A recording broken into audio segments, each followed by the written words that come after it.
It's okay. Madam, is my screen visible? Yes, you can start.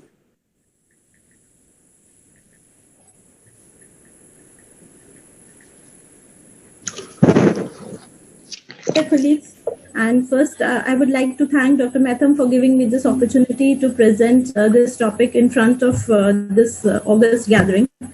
So, beginning with my topic, clinical trials and medical guidelines. First of all, I would like to appraise about what is the clinical research.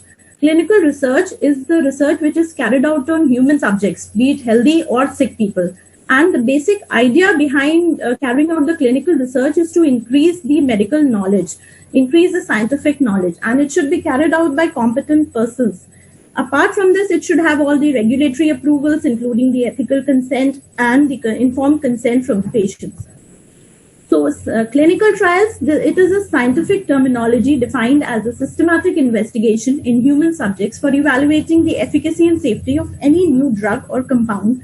And it basically tries to answer the scientific questions, and it helps in translating the research from the bench to bedside so that we can find better ways to prevent, diagnose, or treat diseases. So this is a brief history. The turning points came in 1947 when Nuremberg Code was introduced. Sorry, when the Declaration of Helsinki came, Belmont Report was there. And finally, we have the GCP, the Good Clinical Practice Guidelines, which came up in 1996. So this data shows that there are a number of clinical trials going on globally, and this is a global data showing that the maximum number of clinical trials are of HIV, approximately 60%, followed by the influenza virus, malaria, TB, Ebola virus, and other viral diseases. At present, if we talk about COVID-19, so we have approximately 4,000 clinical trials registered globally of COVID-19. This is a registry network showing the registered clinical trials. We can see the maximum number of clinical trials are registered from the European region, followed by the American region. And if we talk about COVID-19, the same is the case scenario. In COVID-19 also, we have maximum number of clinical trials registered from the European regions, followed by the American region. If we talk about the market, we can see that the market of global clinical trials is very huge, ranging from 50 to 60 billion US dollars. And it is expected to increase by 2025. Design of a clinical trial, we have basically two main designs, observational and experimental. But experimental is the best design. Among the experimental also, the randomized control clinical trial. This is one of the simplest and the most powerful tool in the clinical research. Coming to drug development, we have the preclinical testing. First, the new chemical entity. This is tested in a laboratory. In vitro testing is done. Then we come to the animal testing, followed by the clinical testing, and finally the data is analyzed and it comes into the market and it is tested in a large population. So, a brief about the preclinical phase. In the preclinical phase, we basically do in vitro studies or in vivo studies in animals. Here we do pharmacokinetic studies, ADME studies, and the toxicity studies. Followed by these, we file an IND, that is, investigational new drug application is submitted to the FDA, which has all the descriptions of the new drug, the chemistry, the investigator's brochure, contains all the preclinical data along with the clinical extrapolation and the protocol for the phase 1. This follows the clinical trial phases, which is divided into 4 phases, phase 1, 2, 3, and 4. And after the phase 3, this new drug application is submitted to the FDA, and if the FDA approves, it comes into the market and the phase 4 is started. So we can basically see that the phase 1 is the phase where actually the drug is tested in a human volunteer. That is a healthy volunteer, where actually we come to know about the human pharmacology. Then it goes into the phase 2, where the drug is tested in a diseased individual in which it is intended to be used. And finally, the phase 3, which is a confirmatory study of its efficacy and safety. And then the new drug application is filed and the drug comes into the market. So we can see here that approximately if 5,000 to 10,000 chemical entities are screened, only 250 enter the preclinical phase. And out of these 250, only 5 enter the clinical testing, and ultimately only 1 is approved by. You can see the huge amount of new chemical entities which are being shortlisted, and only ultimately 1 is being approved by FDA. So before starting with the clinical phase 1, we have the microdosing or a phase 0 study where actually a very low subtherapeutic dose of the drug, that is 1/100th of the dose, is administered, which is unlikely to produce the whole body effects, but it is sufficient to study the cellular response. So this phase could actually accelerate the drug development without compromising the clinical safety. After the phase 0, we move on to phase 1, which is the first stage of testing in human subjects. And this is the phase where the drug is tested in a human healthy volunteer. Approximately 20 to 80 healthy volunteers are taken. And the primary objective of this phase is to study the pharmacokinetics and the tolerability and safety studies. Secondary objective is to study the mechanism, that is the pharmacodynamics. But there is an exception to this. If we are studying anti-cancer drugs or AIDS therapy, then we can directly test it in patients. And the duration for this phase is approximately, it takes a year, and this stage is not blinded. It is an open label study. Then in phase 1, you can have single ascending dose or multiple ascending dose, but multiple ascending dose gives a better understanding of the pharmacokinetics and dynamics of the drugs.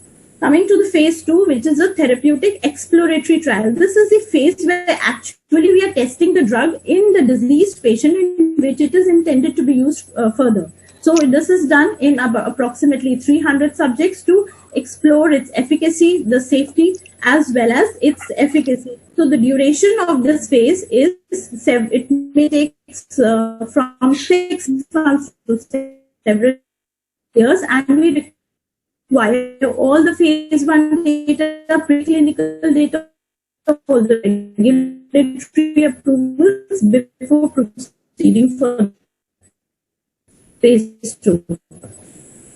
The primary objective of the phase 2 is to study the efficacy. Secondary objective is to study the safety, the optimum dose, and the dose efficacy relationship, so that we can devise the dosage regime, we can devise the duration. Phase 2B. Phase 2A is a sort of pilot clinical trial, which is done in small number of patients. It is not multicentric. It may be single-blinded. Phase 2B is a pivotal clinical trial done in slightly larger number of patients, and it may be multicentric or double-blinded also. Then we move on to phase 3, which is a confirmatory trial, which is a confirmatory study of the efficacy and safety of the drug, which we have tested in phase 2. This is a large-scale trial done in multi-centers, and it has to be a randomized controlled trial. It is done in a large population, approximately 3,000 patients, and it may take up to 5 years. And this is done to establish the efficacy of the drug against the existing therapy. Either we can do against the placebo or against the standard drug, and it is done also to determine the optimal dosage schedule in general population, because we are doing study in a large population. So sometimes it is divided into phase 3A or 3B, where we can get further information about the label, the additional safety data, and the additional type of patients or diseases where it can be used. After completing the phase 3, then the new drug application is filed, which is the formal proposal submitted to the FDA to approve the new drug for sale. And we need to have sufficient evidences before submitting this new drug application that the drug is safe, effective, its benefit outweigh the risk, and it must contain all the data from the preclinical to the phase 3. And this review of the new drug application by FDA can take 2 to 3 years. And after approval, then the drug is marketed. It comes to the market, and the phase 4 is started. It comes to the market, the phase 4 is started, and the post-marketing surveillance then starts.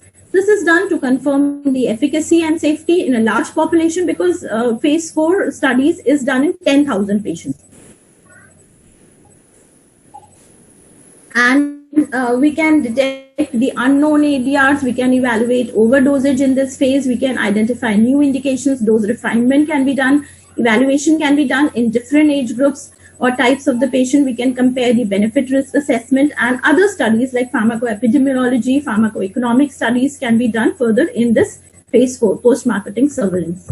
Now, as we know that digital technology, so we have seen that clinical trials take a huge amount of time, they take a huge amount of cost. So if we incorporate the digital technology, our logistics will be simplified, we can reduce the sample size, data collection will be faster. So the cost and the time factor will be reduced if we incorporate digital technology in clinical trials. So before moving on to the medical guidelines, I wanted to highlight, which already Sir has already talked about, evidence-based medicine. This is the explicit and judicious use of the current best evidence in making decisions about the care of the individual patients. So we have to carry out the steps of ABM. We have to formulate a problem, an answerable question that is a problem. Then we have to find the best evidence by searching the literature, the meta-analysis, the Cochrane review, and then we have to critically appraise that evidence and then apply that evidence for the treatment of the patients. So together, the data of the clinical trial and the evidence-based data is then helps in formulating the medical treatment guidelines, that is known as the standard treatment guidelines. This is a systematically developed statement designed to assist practitioners and patients in making decisions about the appropriate healthcare for specific clinical circumstances. And the guidelines, as a general rule, they must have the fewest drugs, they must be cost effective, they must use the local drugs from the local and national formularies, and they must give choice of the first, second, or third line drugs, and they must provide the appropriate dose, duration, contraindications, and side effects of those drugs. So these are the steps of creating the guidelines. In the first 6 months, we have to select the topic, we have to select the problem, and then the chairs are selected, the writing committee members are decided.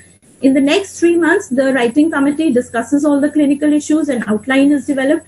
Then in the next 18 months, the committee members, they review the evidence, they analyze the results, and they prepare a rough draft. That rough draft is sent for recommendations, it is sent for peer review by outside experts, and then finally a treatment guideline is made, and then in the last month, that guideline is printed, published, and distributed.